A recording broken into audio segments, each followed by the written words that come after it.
চট্টগ্রামের Bayezid link road এলাকা থেকে অস্ত্র গুলিসহ 2 জনকে গ্রেপ্তার করেছে র্যাব।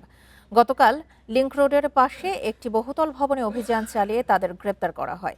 পুলিশ জানায়, গ্রেপ্তার ইমতিয়াজ সুলতান ইকরাম চট্টগ্রামের অপরাধ জগতের পরিচিত মুখ।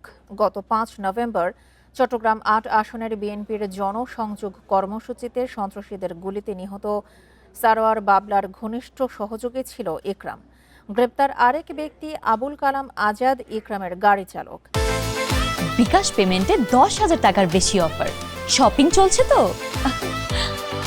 তাদের কাছ থেকে জব্দ করা হয় 2টি বিদেশি পিস্তল ও 56 রাউন্ড গুলি।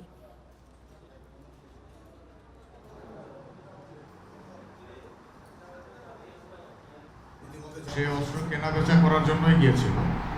সিসি ক্যামেরায় যাদেরকে দেখতে পেয়েছেন তাদের সাথে হয়তো তাদের ডিল হচ্ছে। আমাদের অভিযানিক দল সেখানে হিট দেওয়ার পর ইকরাম এবং তার সহযোগী আজাদ এই দুইজনকে অস্ত্র এবং অ্যামুনিশন সহ প্রথমে গ্রেপ্তার করে।